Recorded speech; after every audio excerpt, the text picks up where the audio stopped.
for today is maybe about 20 here today, so we consider that balmy weather these days. Glad you're here. I'm Michelle Duresha, NSA Communications and Events Coordinator.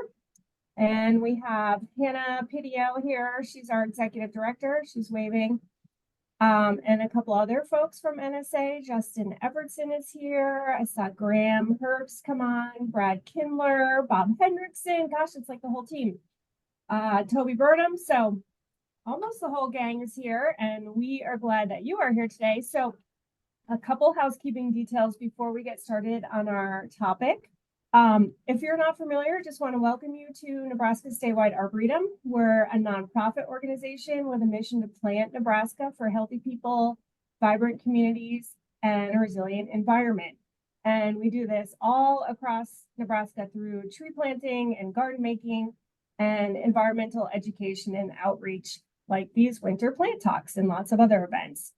We're also a member organization, which means our work is funded in part by donations from people like you who value sustainable landscaping and native plants and trees and all that good stuff. So if you're not already a member of NSA, we would love for you to consider becoming one. And we put the link to our membership information page in the chat, so you can check that out. Our website is plantnebraska.org. We also have 3 more winter plant talks coming up. So if you haven't registered for those, you can check out some of the topics that we have coming up and registration. That link is also in the chat under Plant Talks. The next one is scheduled for Thursday, February 1st, and we're going to be talking about super popular topic these days, which is alternatives to traditional lawns. So ways that you can transform part or all of your traditional turf grass to other alternatives. So that is going to be a really great one. We record the webinars and we send out a link to the recording by the end of the day. So if you can't make one in person, you can still register and catch the talk later. I would remind everyone to keep their mic on mute unless you have a question. We'll have time for questions after Jeff is done speaking, and you can always throw a question in the chat and Q&A, and we will get to those after Jeff's presentation. So today's topic, Jeff Carstens serves as a curator for the Horticulture Project at the North Central Regional Plant Introduction Station. That is a very long name, in Ames, Iowa. And as curator, he's responsible for maintaining a diverse collection of woody and herbaceous plants that totals just over 4,000 accessions. In recent years, he's spent significant time assembling a comprehensive collection of Kentucky coffee tree across the species. And in response to the emerald ash borer, Jeff has also been responsible for coordinating efforts to preserve germplasm of the North American Fraxinus, which is the white ash. I had to look that up. So Jeff earned a Bachelor of Science degree in horticulture and a Master's of Science degree in entomology right here from UNL. And just as an interesting side note, he was also an intern kind of way back when with Justin Evertson during his time here. So he and Justin go way back. And hopefully he will tell us what a germplasm is, because I also had to look up that term. So lots of fancy vocabulary here, but I want to welcome Jeff Carstens and hand it over to him. Thanks, Jeff.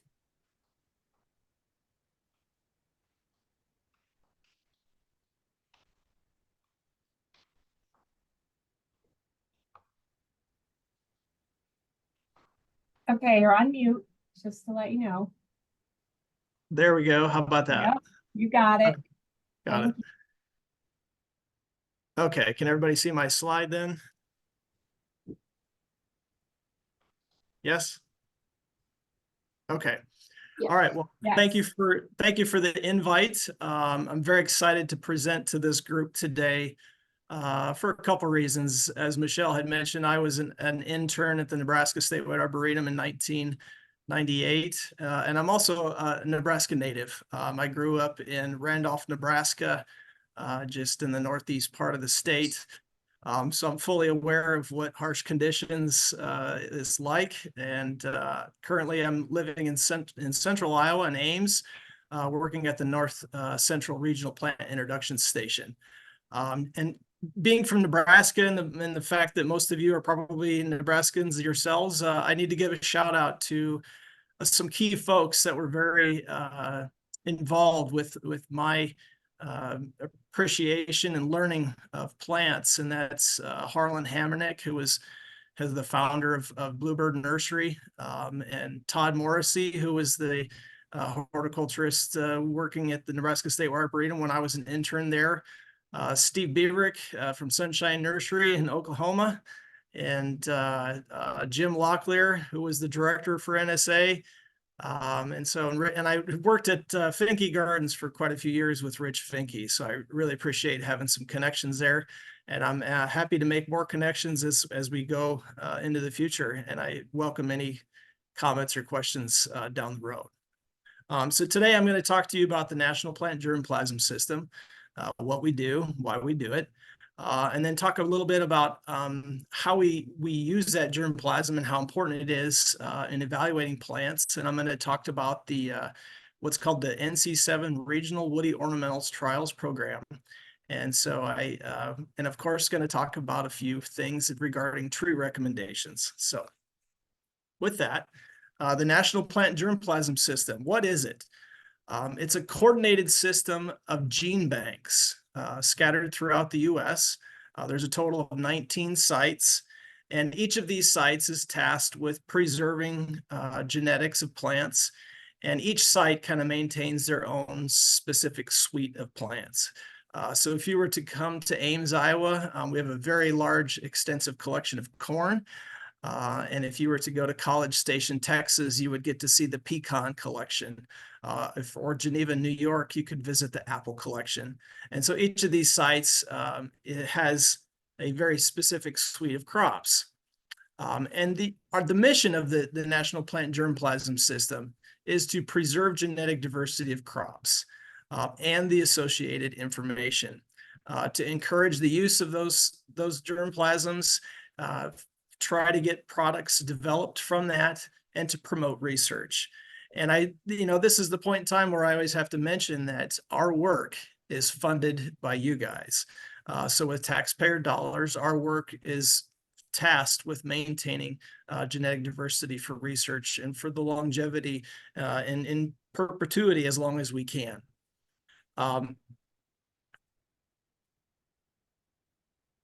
Why preserve genetic resources?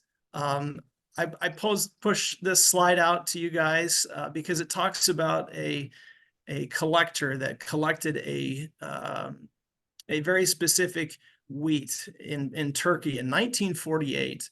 And his notes indicate that it was a lodging badly. It was thin, not a very attractive plant, and in most people's minds they would question what is the value of something like that. But it wasn't until 15 years later it had been evaluated, and it turned out it was resistant to 4 races of rust, 35 races of common bunt, and a number of different traits that wasn't found in many other accessions of wheat. And so this is my kind of take-home message to you folks is that we can't always rub the crystal ball when we look at something and recognize what its value is. When we talk about plant breeding, everybody likes to take different plants and cross them, and what they are looking for is improving or finding the best. And those ones that didn't make the cut are typically thrown away. And that's where we come in, is in preserving all genetic diversity. So I'm always telling people that we are preserving the good, the bad, and the ugly. So having these genetic resources is extremely important. And every single one of you here today can think about the example of apples. Going to the grocery store, imagine if the only choice that you had was, say, Red Delicious. I mean, how terrible would that be? Because I know we don't all have the same preferences or opinions about what our favorite apple is, but thanks to having genetic diversity, you have those choices. if we were to think about that in terms of trees, you know, there's a little bit of history that has happened with the specifically the United States, going back to the early 1900s. A disease called the Dutch elm disease came through and wiped out many of our American elms. And so we had all these streets that were lined with American elms get completely destroyed from the Dutch elm disease and had to be replaced. Well, what did we replace them with? We ended up replacing them with ash and more ash. And now, as many of you know, we're dealing with the emerald ash borer. And again, we're having to take out all those ash trees. And so this is the point in time where I think we've done a really good job as horticultural professionals talking about the importance of diversity and having a resilient landscape. Yet there are still opportunities to improve upon that, because we still see mass plantings of one particular species. In this example, it's a Freeman maple. Here's another example of Callery pear. And Callery pear has another concern, not just for overplanting, but also because of its invasive potential. If you haven't read the news, just a couple days ago, the state of Kansas had actually mentioned that they're going to look at possibly banning the planting of Callery pears in the state of Kansas. And so I always try to focus on one when we think about introducing a new plant to the landscape, is perhaps thinking about its invasive potential. And there's two simple things that in any of us can think of is in terms of invasiveness. And the first question we need to answer is this species bird dispersed?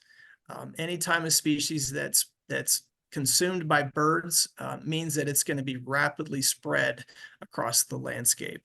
When we think about wind dispersed, it's usually a very localized area, so it takes a very, very long time before those seeds are scattered across a very large geographic region. The next question is asking, what is its adaptability in terms of soils?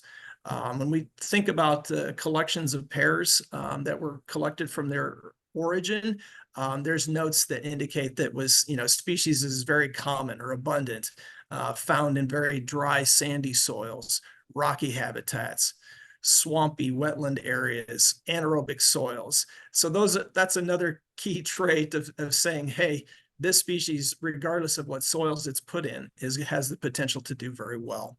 So that's something that we need to keep in mind. So if anything, I want you to keep in mind diversity is important for resilience and thinking about the potential for invasiveness. So to have access to plant genetic diversity, you have to have access to that germplasm. Having access to that germplasm means that it's being stored somewhere in a seed vault or a gene bank or a repository, whatever you want to call those. But here's an example of our refrigerator in Ames, Iowa, our seed vault. This is our seed storage facility. And that's one of the main ways is that we preserve germplasm is by seeds. In this room, we have all of our seeds have been regenerated or increased in Ames, Iowa, and these are available for distribution. They're placed on moving shelves and moving bays for increasing space efficiency. What's really cool about these seed collections is that if you go back to some of the very, very initial deposits, it points to some of our cabbage and tomatoes, which are over 100 years old, and they still have some life left in them. If we talk about the horticulture collection that I curate, the oldest sample that I have is a Monarda punctata, which was collected in 1960 in Oklahoma. And this sample is still in good standing. The last viability test was executed just a couple years ago, and it was 88% viable. So storing seeds is a very, very easy way to preserve germplasm. Another way that we can preserve germplasm is having plants in the field. And often we have to think about the biology of these plants, because certain plants produce what we call recalcitrant seeds. And recalcitrant is just a scientific term for describing seeds that do not tolerate freezing or dried conditions. So these would be examples like oaks or hickories or walnuts or even magnolias, is where if you put those into a freezer or if you try to dry those down, you're going to kill them. And so there's really no way to store them for long periods of time. And so if we think about the differences between storing seeds in a seed vault versus plants in the field, there's two main things that we are concerned about. In terms of space, storing a jar of seeds is much more efficient than having plants in the field. In addition to the amount of work that it requires to maintain plants in the field, involves watering, the mulching, the pruning, the monitoring of insects and diseases. But the other thing is the amount of genetic diversity that's being preserved. So in the example of having a plant in the field means that you're conserving one genetic unit, as opposed to one jar of seeds. Even if it comes from one plant, they may be very genetically different, all depending on how many donors or male pollen donors were contributed to the production of those seeds. Another way that we can conserve germplasm is through cryogenic storage. And this means that we're using liquid nitrogen to preserve, in most cases, seeds, but we also preserve dormant twigs. So this is an example of willow cuttings that were harvested in the middle of winter and then slowly dried down to a very specific moisture content and dried down very slowly before we can dunk them into the liquid nitrogen. And liquid nitrogen is essentially negative 320 degrees Fahrenheit. So it's extremely cold. And I always like talking about this because it's just amazing at how tough our plants really are in terms of being able to evolve and withstand conditions that we subject them to. If you were to come to Ames, Iowa, and take a look at the holdings that I work with, this is the collection composition where we have a large number of ash, dogwoods, the coneflowers or echinacea, the bee balms, monarda, birch, there's the betula, spirea, which is one of the most commonly planted shrubs in your urban landscape. And then, of course, Kentucky coffee tree, the gymnocladus, and willows. And if you were to take a look at this chart, maybe even 15 years ago, the number of the ash collections that we had was probably around 24. And so this is nice to know that we have good representation of a lot of the eastern North American species of ash, specifically white ash, blue ash, green ash, and black ash. But now we're starting to target some of these western species. And so that's an easy way is to preserve the genetic diversity is by storing seeds in our seed vault. We recently looked at some 15-year viability counts on some of our ash collections, and they're doing very well in the freezer, but in the refrigerator, it turns out they've lost a lot of their viability. So as we learn and work with these species, we understand their biology and specifically for our purposes, what storage conditions they do best. So the main unit functions that happen at our station includes acquisition, which is acquiring materials, the maintenance or the regeneration or increasing of our propagules or our accessions. Documentation is recording all that information. And then evaluation, enhancement, characterization, and distribution are other ones. But today, I'm going to simply focus on these three main ones. If you think about gene banks across the world, there's approximately 1,750 gene banks across the world, preserving approximately 6 million accessions. And so this is a lot of work out there by curators and people collecting. But one thing I like to point out is that the NPGS, our agency, is heavily involved with the maintenance of these collections. So just imagine if a collection comes in the door and it's a very small quantities of seeds, we will increase those using controlled pollination methods so that those genetics do not change and they're not crossed with anything else. So that's kind of unique to our purpose. A lot of other gene banks are simply just storing those materials for long-term preservation purposes. The acquisition phase includes a number of goals that we like to keep in mind when we're out there acquiring materials. And this all is focused on assembling what we call a comprehensive collection. And simply put, a comprehensive collection, as in the example of, say, ash, means that we want taxonomic diversity, or in this case, taxonomy is referring to having all of the species represented. And then geographic diversity. So meaning that across a single species range, trying to get representative collections across the entire range of where it exists. Recording observations is extremely important because as we are out there collecting, we recognize where does a species like to be. You know, sometimes the change in 1 feet in elevation along a floodplain is the difference of where black walnut and hackberry exist. And so as a restoration person or someone that's involved with planting seeds or plants out in the landscape, we really need to pay close attention to that because it can mean the difference in success or failure. We're always out there collecting herbarium specimens and images, and of course, making sure that seed quality is good. And surprisingly, you know, trying to get good quality seed is always a challenge. I don't care what species it is, you know, plants that are in a natural wild location typically means that they're short on resources in terms of being subjected to drought or competition. And so often seed production can be very minimal and reduced because of that. When we're out sampling, we're always trying to capture genetic diversity. So that means that we're getting collections that are very geographically separated by many, many, many miles. And we're always doing a sampling where we're doing stratified sampling. So we're sampling the young plants, maybe the middle age, the older trees. We try to target those that maybe have good disease resistance and those that don't.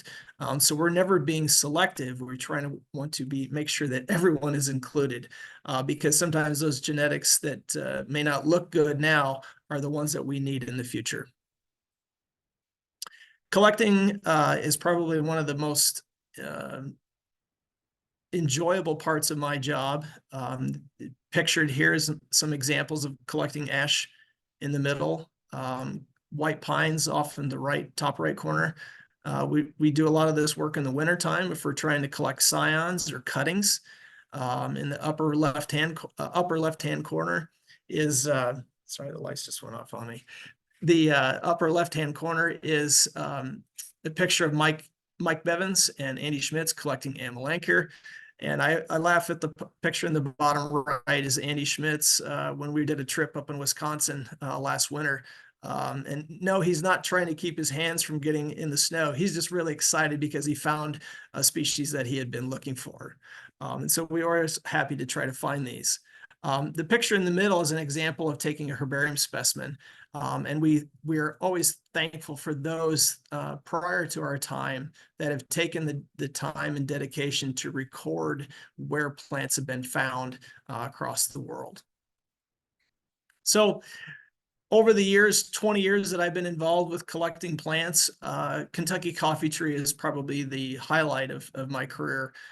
Is where in collaboration with Andy Schmitz, he's the director of horticulture in the Brenton Arboretum in Dallas Center, Iowa. We spent probably approximately 10 years scouring the countryside looking for Kentucky coffee tree. And so each one of these stars is where a sample has been collected. And if you look at this map, it has these different shades of colors. Those are the different ecoregions or the Almanac 3 level ecoregions. That kind of indicate, you know, what the habitats and the environments are like in those areas. And then that cross hatching is where Elbert Little from the early and mid 1900s had mapped all the distributions of tree species in the U.S. And it's always amazing to me how extremely accurate these are.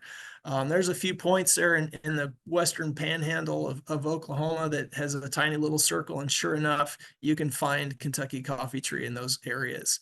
And I think as a person, I like to recommend to people, if there's a species that you're interested or thinking about trying, there's two main ways that you can learn more about that plant. And first off is just going out in nature and finding and observing this plant, because you'll soon figure out where it likes to be and what it likes to grow with. In the case of Kentucky coffee tree, after 10 years of work, and if you read in the literature, it says that this is a bottomland or floodplain species. And as we've looked at numerous populations across the US, it's clear to me and my colleague that it's not a floodplain bottomland species. It typically would prefer upland or even dry sites. And the reason for why it's labeled as a bottomland or floodplain species is simply because that's about the only habitats that are left for where it can be found in. The other reason, the way that you can learn more about a plant or a tree that you're interested in is visiting an arboretum. I can tell you that anytime you go to an arboretum, you're going to discover a new tree that's going to interest you, and you're going to tell yourself, I love this, I want one in my yard. And those are the best places to go to try to find those examples. And the Nebraska Statewide Arboretum has an amazing list of affiliate sites across Nebraska that have those kind of examples. Maintenance is the other main part of my job. And that involves basically growing these out and making controlled pollinations. And when I say making controlled pollinations, I like to point out that the insects are doing the heavy lifting here. So in this image, you can see a cage where we've put a given number of plants in that cage. It has a frame constructed over the top of that with a fine mesh screen to exclude pollinators from coming in and keeping the insects that we do introduce in within that cage. So those genetics are never crossed with any pollen from outside sources. And so, Justin, I don't know if you're how close you're paying attention to these images, but here's a picture of a Agastache funiculum, which was collected by Justin a couple years ago. And so we recognize that anyone can be involved with preserving plant genetic diversity. And this was an example of a species in Nebraska that's tracked, meaning it's extremely rare. I think there's only 2 or 3 populations, maybe up to 5 left in the state. And Justin was able to make it out to the far west Nebraska and make a seed collection. It was only, I think, maybe less than 2 dozen plants. And so it was a very small amount of seeds, and we grew those out. I had about 200 plants in this cage and put up the screen and let the insects do their job. And the next thing you know, we have 1.5 million seeds to deposit, not only in our seed vault, but also the Fort Collins germplasm repository, which serves as a backup for us, and also the global seed vault in Norway called Svalbard. So thank you, Justin, for that collection. And I encourage anyone to be involved with trying to collect something that they feel is worthy of being preserved. Documentation. I always tell people we need to do more and more about documenting what we're doing to justify what we're doing, but also to learn from what we've done and to figure out what's that paper trail to indicate to us what does well in the landscape or maybe what doesn't. And so documentation, I feel like, is one of the most important parts of keeping good records on our collections. And you can do this as well. As you plant trees in your yard or in your communities, is keeping notes of where did the materials come from? Not just what nursery provided it, but where did the nursery get their materials from? And so we have this very fancy database. It's called the GRIN Global Database, where we have an internal portion, which is what I use on a day-to-day basis, keeping track of where something came from, how many plants or seeds that we currently have on hand, and dealing with the requests and the orders that come in. And then also externally. So all of you could go to Google and type in GRIN or NPGS search and find our webpage. And once you're on that web page, you can use that to kind of see what we have in our collections and what representation that we have. And this is an example of gray birch that was collected just a couple weeks ago in Indiana. And so, it indicates what the other species were growing with it. A little bit about the exact precise location so that we know from a historical perspective where it was found. And so if somebody wanted to come back to this site 50 years from now, they might be able to say, oh, it's not there anymore.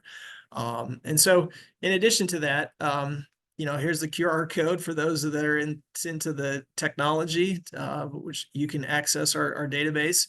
An example of, in this case, Monardas or the bee balms, where you might be interested in certain flower colors or certain species. And it's what I always tell people, it's the Amazon for plants. And as I mentioned earlier, this is taxpayer dollars. So all of this material is available free. If I repeat that one more time there, it's for free.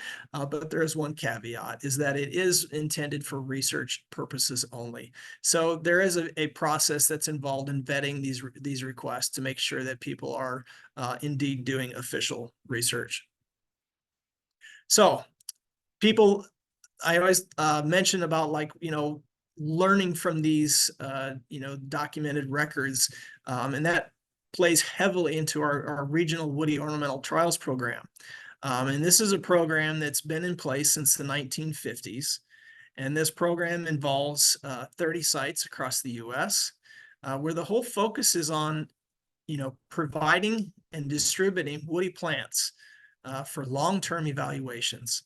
And there's not many companies out there that do this, and for good reason. They're trying to make money. They're trying to push a product out as quickly as they can. But we've made some mistakes over the years as horticulture professionals, is when we introduce something too quickly, because there's extreme environmental conditions that turns out, oh, we can't plant that species anymore. Or you learn about its potential invasiveness 30 years from now. And so that's the reason for doing these woody ornamental trials. And the whole goal was to be able to provide recommendations to homeowners on other options or species that they could have in their landscape. Because as we know, having diversity in the landscape means it's going to be resilient. So some of the things that we keep in mind when we're evaluating plants includes its tolerance to drought and heat and cold. What kind of growth rate does it have? Does it have good fall color? And if we think about these criterias, there are certain people that prioritize some higher than others. So if I'm a nurseryman, typically I would be very focused on its culture. How easy is it to propagate? How easy is it to grow?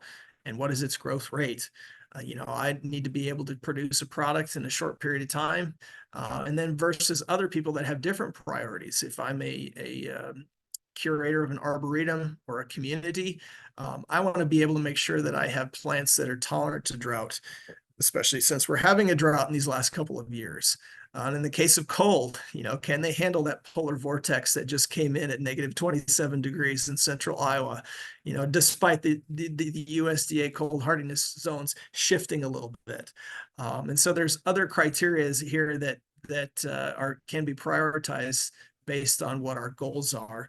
But in all, sometimes I always tell folks that are interested in looking for something to plant in their yard, they really need to think about what they need, not what they want, because it's nice to have the pretty, but from a long-term perspective, we really need to plant something that we need, that can tolerate the conditions that we're going to be planting it in, and so that it's there for a long period of time.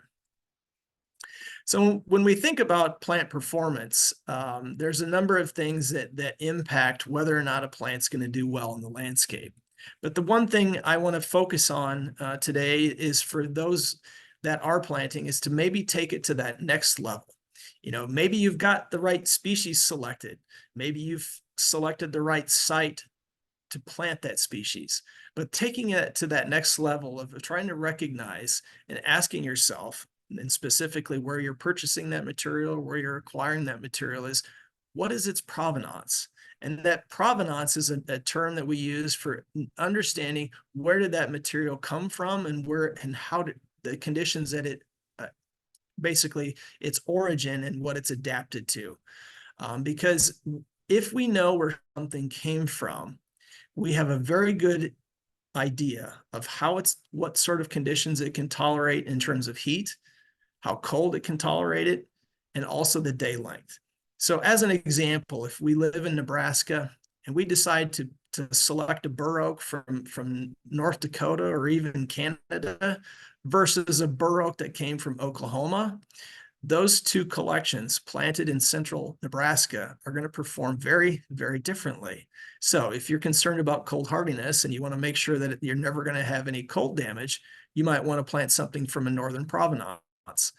But if you want growth, collections coming from further south are going to capitalize on those extended day lengths and grow a lot more. So something from Oklahoma might put on 2 to 3 feet in a season versus something from Canada that might only put on 4 to 6 inches. So those are considerations that will, again, like I said, take you to that next level to making sure that you're reaching the goals that you want in your landscape. So what does this look like when I talk about provenance?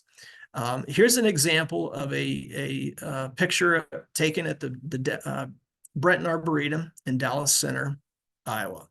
This is an example of provenances of quaking aspen. And in this image, you will see 6 trees that have leaves and 3 that don't. And this image was taken on the middle of August, August 15th. And for those of us that live in the Midwest, we know that trees in the middle of August should have leaves. But in this case, there's 3 that don't. And it turns out what you're looking at is the provenances of 3 trees, 1 from Colorado, 1 from Montana, and 1 from Wyoming. And so, and you compare that to the other 3, that's 1 is from Iowa, 1 is from Wisconsin, and 1 is from Pennsylvania. So that's when we're dealing with species that are collected from the extreme western range that just simply can't tolerate our conditions here in the Midwest, where we have very high humidities and therefore you have lots of disease. So tree recommendations. This is probably my favorite part in talking to people and trying to help educate them on what are some good options to plant in their landscape. And I have to commend the folks at the Nebraska State Arboretum, Bob and Justin, for putting out so many different lists of recommended trees and shrubs for Nebraska. Great job to you guys. And then again, you even take it to the next level as you have the Great Plants for the Great Plains program, which I remember back when I was there as an intern. I thought this was really cool, where folks involved with growing and culturing and working with plants get to vote on a particular plant each year. And so you can go back for, I don't know how many years, I don't know what year it started, but it's been going around for at least almost 25 years or more, and figure out what the top picks are for everybody in Nebraska. And of course, again, I can't stress this enough. This is what's listed on each of those web pages, is that having diversity equals resilience in the landscape.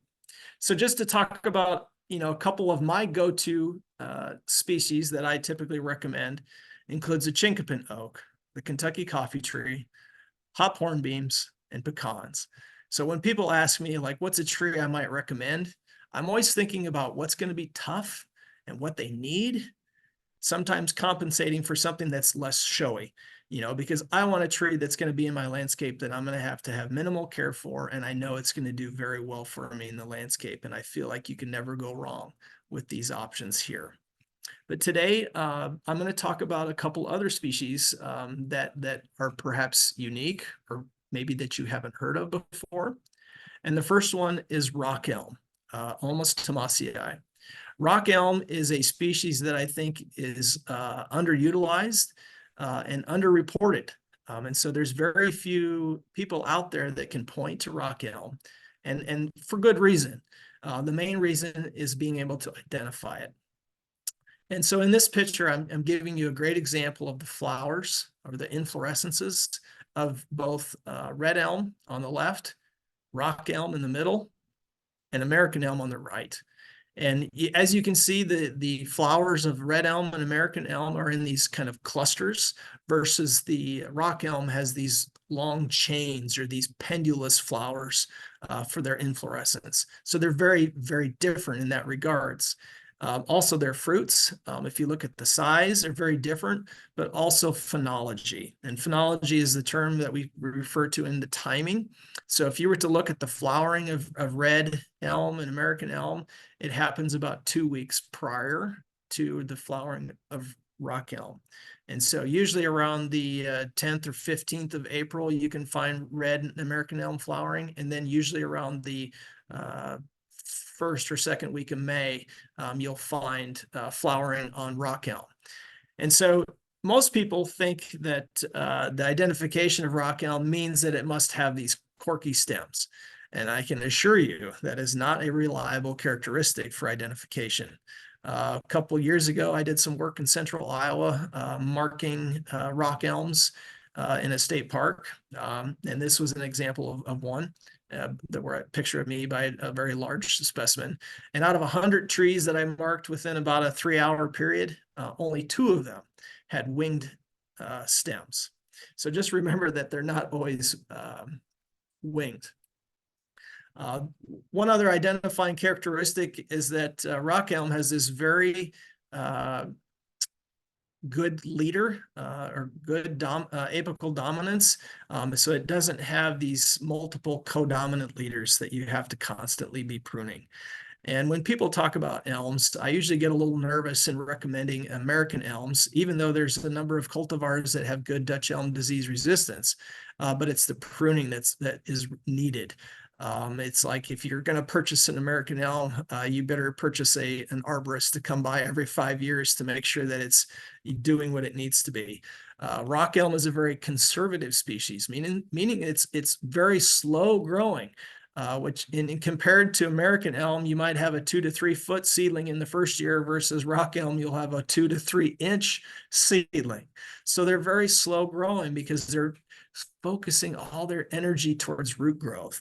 So I never like to use the word fast growing, but that's what we've kind of done in our world in the horticulture profession, but we need to refrain from doing that.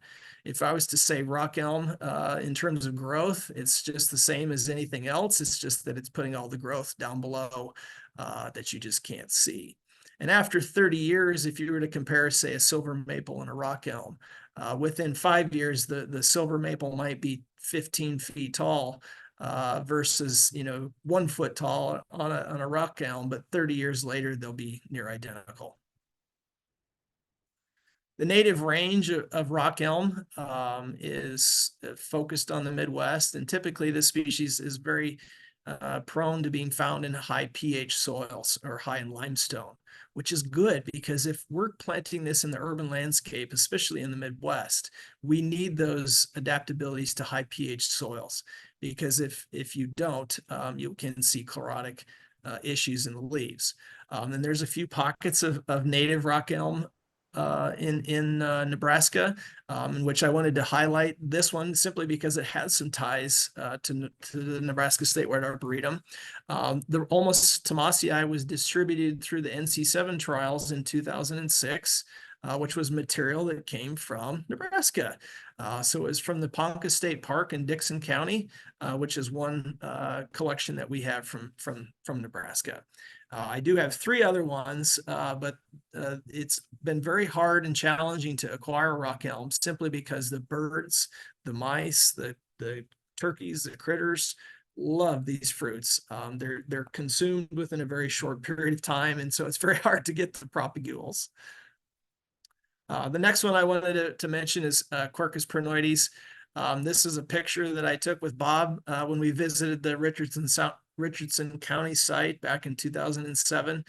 Just a cute little oak. I just love this species, especially because it has the ability to fruit so heavily and provide, basically a wildlife show in your front yard with all the rabbits and deer and squirrels. And if you're a deer hunter, this is what I always recommend to folks, because this will bring in the deer like crazy. The acorns have a very, very low tannin content. They're very sweet, and they're extremely productive. These little oaks will start producing acorns even 2 and 3 years after germination, unlike a lot of other oaks that might take 10 to 15 years before they start to fruit. The specimens that I have at my facility in Ames, this is a picture of from one of the specimens that Bob and I had collected back in 2007. So 15 years later, this little shrub is basically 15 feet by 15 feet. And I always get nervous when I read descriptions of plants in nursery catalogs, because it seems like, yeah, it's going to get bigger than that. Is typically what my answer is. But this is a great species to have in the urban landscape, especially for those that have limited space, who want an oak. Well, here you go. The dwarf chinkapin is your go-to oak. But there's a little more to this story. And I've talked with Bob and Justin about this as well. But what is Quercus prenoides? Just a couple years ago, a group out of the Morton Arboretum did some genetic work. And what they basically stated was that they could not definitively separate through genetic analyses chinkapin oak and dwarf chinkapin oak. And I thought about this for a minute. I was like, wow, that's crazy. I mean, I can't believe that a very, very large tree, chinkapins, which if you've ever been to Indian Cave State Park, there's some specimens in there pushing 100 feet tall, versus this dwarf chinkapin that's, this shrubby thing. And I thought there's no way that these can be genetically identical. And so I started reading a little bit more, and I came across an article from Keith Jr. from 1957 that talks about how prenoides is specifically a oak that spreads through rhizomes. And when we're talking about that, it's meaning that this is just very similar to like quaking aspens or even American plums, where you have all these little suckers coming underneath the ground and you get this dense clonal patch of one plant. And so I've kind of changed my taxonomy, if you will. Again, taxonomy is sometimes a moving target, and there's always a matter of opinion involved. But the collection that I currently have that originated from Richardson County, I've technically labeled as Quercus hybrid, where I think it's simply, at least the genetics that I have, represent acorns that have come from specimens that were probably Quercus prenoides that were pollinated by Quercus muhlenbergii. And so another collection, as you learn about this, you're like, well, then we really need to find some Quercus prenoides. And so a colleague of mine and I made some collections down in southern Iowa not that long ago of really good Quercus prenoides where they were spreading through rhizomes. Now the question is will the progeny be true, or do we need to go back and recollect and sample clonally? So more to this story, and this is near my last slide for this talk, is when we're growing out a lot of these materials, we always find surprises. And as you can imagine, anytime you're growing something from seeds, there's always no 100% guarantee of what you're going to get, unless it's perhaps certified or verified in some way. But this is an example of a small seedling that was found at our station. And one day I was just walking through the fields and I noticed in my block of dwarf chinkapins, there was one specimen that was fully leafed out and everything else was still dormant. And it turns out, I paid more attention to this specimen. It turns out it has some influence of bur oak genetics in it. And so this was described, I think back in the 70s as Quercus beckiae, where it's basically a hybrid between dwarf chinkapin and bur oak. And so I wanted to mention this as a kind of a unique species, and hopefully someday we might actually have some of these available clonally. But as of right now, this is the only plant that we are aware of that's in cultivation. So I hope I've expanded your minds just a little bit about the importance of plant genetic diversity and given you a good idea of what the purpose is of the National Plant Germplasm System. And I would encourage you, any of you, to reach out to me at any point in time through email. And I'm happy to address any questions that folks might have if time will allow. So thank you very much for your attention. Wow, Jeff, that was amazing. Thank you. I'm just totally blown away that your job even exists. It just opens a whole new world for me. I truly, until I met you a couple months ago, did not even know that such jobs existed. And I feel like, darn, I could have followed a different calling, but such is life. So we do have one question in the chat, and that's from Gary, who's curious to know if you do tours at the station in Ames, because that would be pretty cool. If I do what? Tours, like offer tours Tours. to the public. Yes. Yeah. Yep, absolutely. We do tours all the time to talk about what we're doing and how we're doing it. And, that's important because, as I mentioned, we're funded through taxpayer dollars, and we're more than happy to provide tours. And feel free to reach out, and we'll find a time to show you around, whether that's in the winter, which would be more focused on our indoor activities, or in the summer. You can get a little idea of both, outside and inside. Yeah, that would be really interesting. Yeah, Michelle, I was real fortunate to get a tour from Jeff this last fall. It was fantastic. And then we went over and looked at native trees nearby, Ames, Iowa. So thanks for that, Jeff. It's amazing what's going on there. You're welcome. Looks like Austin has a question. Hi, Jeff. Thanks, Michelle. Amazing talk. Super, super interesting. I have family from Hartington, so not too far from Randolph. Yeah. What's your guys's, do you guys have representative samples of any of the native Nebraska paper birch and aspen species that have been found throughout Nebraska? Interested in if you have successfully collected those. So every species, when I talk about the collections that we have, I like to kind of just mention that, I work with over 200 different genera.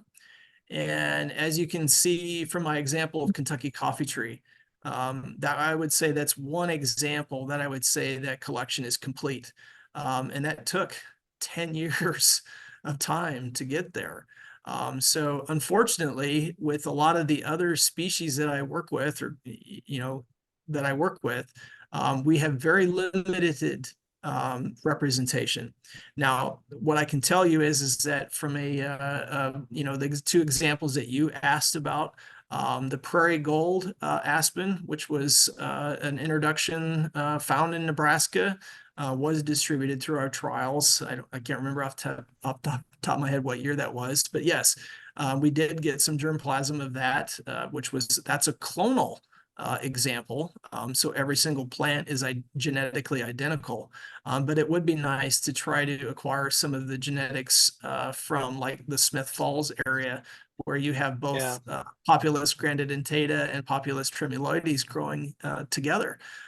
Which there's a hybrid reported there. It's called Populus exsmithii, and you can find that hybrid as well in the I remember up northwest Iowa, Stone State Park as well. And so the question I would kind of answer this with is basically saying it's hard to get representation of everything for two probably challenges. And one is getting the seeds collected. So in the example of aspens, you're talking a matter of like 4 or 5 days. So if you are not there at that right time, you're not going to get a darn thing in terms of seeds. So that's one challenge right there. And then the other challenge is just trying to know, if we do get it, can we preserve it? Because, I like to make sure that any work that we are doing, or that I'm doing, is that the materials can be preserved. And in the case of like Populus, or even anything in the Salicaceae family, those seeds have to be stored within basically hours of being collected. Those were groups of plants that were originally considered recalcitrant, but it's simply because people didn't recognize how short-lived they were. even at room temperature. And so you can take anything from the Salicaceae family, and within a matter of, say, 2 weeks, if it's not put in storage, it's dead. So there's some handling concerns there too. And so I always try to mention we need more feet and hands in the field, and help out there. And so if those are species that you're concerned about and able to help with, or at least recommend that they should be a priority, I'm always up for accepting some suggestions on something that needs to be preserved. In the terms of paper birch, we do have a tiny bit of genetics from the Niobrara area, but we need more. Again, that comes down to a species that just didn't, or a species that, generally speaking, produces lots of empties. And so when you think you have 1,000 seeds, you really only have like 50. And so that was one that was collected, I think, back in the early 90s. And again, it needs to be recollected, because a lot of the work that we did early on, when we first started, was we were only targeting genetics from just a few plants. And now we recognize that to capture genetic diversity, you really need to sample widely and sample throughout a population and make sure that you're capturing that. So hope I answered your question there. We have a little bit, but we could always use more. Great question. Thank you. Thanks, Austin. Thanks, Jeff. Okay, we have 2 more. I think we have time to answer. From Lisa, she asked if you were going to donate a tree in memoriam to a nursing home for shade in a courtyard, how would you begin to narrow down the choices? Do you have any advice for Lisa? Well, I think my advice to Lisa is enjoy a day at your local arboretum or one of these Nebraska Statewide Arboretum affiliate sites, because they have collections of trees that you can go see. And the important thing is that you go visit them multiple times throughout a year. And so when you go to a site in the spring, there may be a certain suite of species that you really love, and then you won't notice them later in the season, but you might notice them again in the fall, or you might notice a completely different set in the fall. So I highly encourage, when you're talking about recommendations, part of it is we have lots of resources out there. As I had mentioned earlier, the Nebraska Statewide Arboretum has a nice list of options to consider, whether you're in eastern Nebraska or western Nebraska, which are 2 very different environments. And so those species lists are different. And so, referring to those documents and I'll tell you to bug Justin or Bob a little bit. They know you guys know your state really well. Visit with some local experts and visit with local numerous experts. Having second opinions is always important, because sometimes, we may not be familiar with all trees. But we may be really, like, if you have any questions about Kentucky coffee tree, here's your guy right here. But if you have questions about something else, if it has to do with, say, any other species, there may be a better person to ask. So ask multiple people, visit with your local experts, and check out those local arboretums multiple times a year. All right, thank you. And then one last question is from another Lisa. She's asking, could you expand on maintaining geographic diversity? Is it through behavioral characteristics or further genetic selection? So it's not that complicated, actually. And when we talk about geographic representation, I think when Austin asked his question, he was asking if we had any geographic representation of Nebraska genetics. And that's simply put, basically meaning that, we go to a site in Nebraska, and it's not just in your city. We're talking about native areas where these areas have not been influenced by humans, where we've introduced genetics from some other place, which is a huge problem when we were targeting ash collections across the U.S. is there's lots of state parks that had planted green ash in their, campgrounds per se. And that caused us concerns because we didn't want to collect ash, even though we knew certain ones were native. We didn't want to collect from those because we knew that they were likely getting, in a sense, contaminated or pollinated with those other specimens of unknown origin. And so when we talk about geographic representation, we simply try to get genetics about every 75 to 100 miles across the species native range. So back to that image of Kentucky coffee tree, you just think of taking a shotgun and you have all these BBs that spread out. They're kind of evenly spread across a grid pattern. Because as I had mentioned, if you're going to plant a bur oak in Nebraska, if you get it from Canada, or if you get it from Oklahoma, they will both survive, but you're going to have extreme differences in terms of performance. And so that's why we need geographic representation.